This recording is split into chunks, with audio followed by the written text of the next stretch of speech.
Bonjour, je vous présente cet ouvrage. Hegel, leçon sur la philosophie de la religion, troisième partie de la religion déterminée. 2. Leçon sur les preuves de l'existence de Dieu. Cinquième et dernier tome.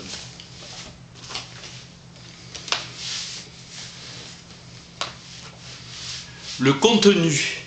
Dieu fait partie de la sphère de la religion. Seule la logique, à savoir la nature de la démonstration, sera examinée. L'origine et le besoin de satisfaire la pensée, la raison. Le terme foi est réservé à la foi chrétienne. On ne parle pas de foi grecque ou égyptienne. Dans l'Église protestante, la connaissance rationnelle des vérités religieuses a été cultivée et tenue en honneur.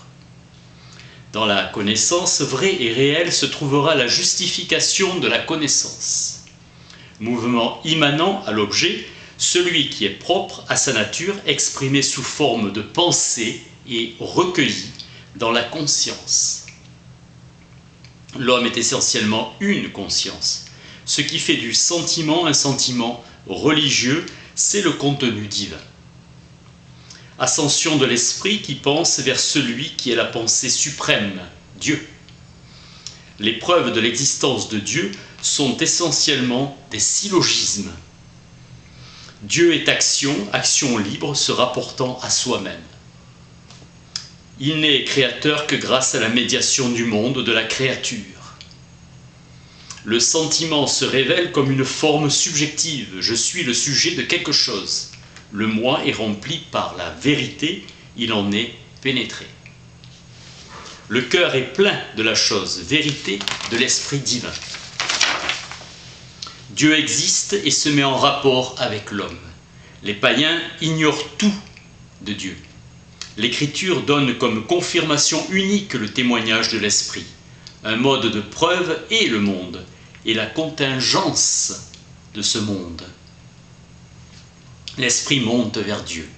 La totalité, le monde, comprend toutes les parties. L'esprit, en son fond ultime, produit l'élévation. La première preuve est le rapport de contingence et de nécessité absolue. Dieu doit être conçu comme médiatisé, pas autre chose. L'absolue nécessité existe non parce que la contingence existe, mais parce qu'elle est non-être. Phénomène. C'est l'absolue nécessité qui est son être et sa vérité. L'être contingent existe, donc l'être absolument nécessaire existe. L'esprit est immortel, éternel, il est pour la raison qu'il est infini, qu'il n'est pas cette finité d'espace.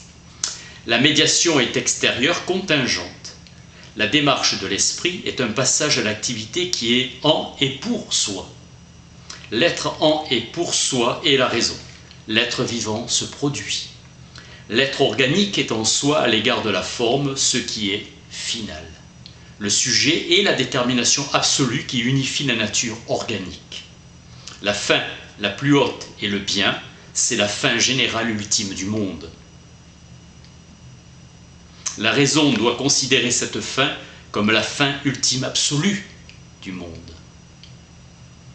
Le bien moral est l'affaire de l'homme. Descartes et Spinoza définissent Dieu comme sa propre cause. Le sentiment est apparenté à la connaissance immédiate. Hegel, leçon sur la philosophie de la religion, troisième partie de la religion déterminée. 2. Leçon sur les preuves de l'existence de Dieu. Cinquième et dernier tome. Merci de votre écoute.